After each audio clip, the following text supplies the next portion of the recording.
5 million people, or about a quarter of the state, receiving benefits. Joan and Jim Romanello of South Pasadena were also doing an airport pickup today.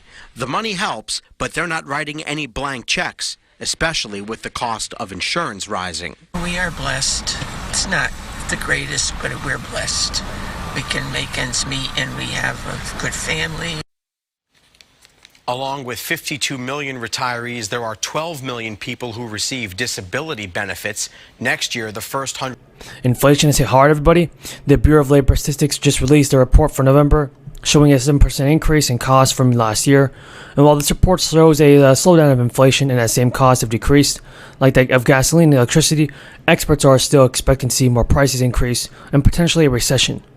30% of Americans say that inflation is a top stressor going into New Year. And when broken down by age, baby boomers are most affected by this. Nearly half people 65 and older say inflation is a top stressor for next year. After feeling the effects of inflation, people are hoping to see the price increase slow. So I don't know what's going to happen, everybody, but President Biden should definitely do more for the American people in sending out stimulus payments. So the lawmakers have a plan to send out thousands of dollars to millions of low-income people. Checks worth $2,000 may begin to go out on a monthly basis. And now none of the family policies by the Biden administration has been approved. So it includes expanded child care allowance, paid family leave, or even subsidized child care. They have all come to pass, yet in Congress, with less than a month left, Democrats are trying to push one more time for more stimulus. And folks, this idea had a test run in the second half of 2021, when the Biden administration sent families monthly checks as part of the crisis relief package. The bill raised the amount of the pre-existing child tax credit, and also included families with very little or no income. The result was a near doubling of government investment in children and a substantial reduction in child poverty. Since that expansion ended, 1 in 4 children have received less than the full amount. In current debates about the child tax credit, the biggest point of contention is who would receive it. Many Democrats again want to expand it for the lowest earners. Some Republicans want to continue it only to families. And to encourage parents to work, a new policy would actually need support from members of both parties. So in 2023, the child tax credit has a maximum of $2,000 per child. When the former president's tax cuts expire in 2025, the credit is scheduled to run again, but to its previous level of $1,000 per child. Parents must earn more than $25,000 a year to get any amount, start to receive the full amount when earning between $23,000 and $29,000. So details of the expanded child tax credit are still being discussed and debated. Democrats are hoping for a more modest version of this bill, which was based on Senate Democrats Michael Bennet and Sherrod Brown. The biggest chance was that even low or those without any income are eligible for the full credit, while families with high incomes are not eligible for the expansion. The result was a near 30% decrease in poverty. The average credit was for the lowest fifth of earners before 2021. It was about $1,200. And most tax credits are known as refundable. Non-refundable, which means people cannot claim or get the money for any tax they owe. And people who don't pay any income tax receive no credit.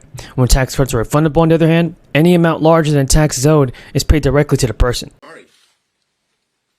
Well, thank you. You know, I'm always talking with families in my home state of Washington about what matters to them, and that drives my focus here in this Washington. So what I'm focused on is fighting inflation and bringing down costs. We need to get products people need on our shelves, and we need to build an economy that leads the world in innovation, but that also leads to good-paying jobs for workers right here at home. Well, soon we're going to be voting on this bipartisan bill to make progress on these challenges by tackling the chip shortage, which is constricting supply chains for electronics, it is driving up costs, and it's even threatening our national security. Back in Washington State, we know a thing or two about manufacturing chips. We are one of the top 10 states when it comes to making semiconductors.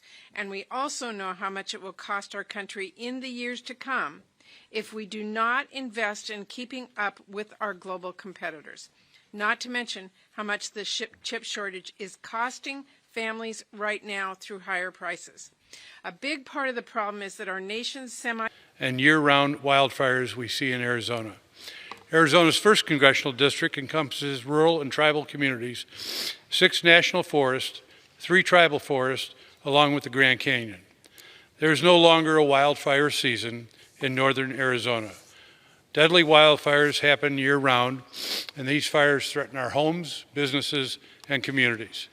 Included within the final package are several bills that address key policy steps we can take to address wildfires, drought, and public safety in our national forest.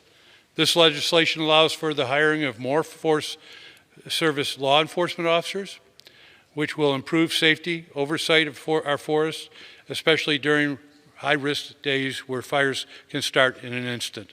Another critical provision will create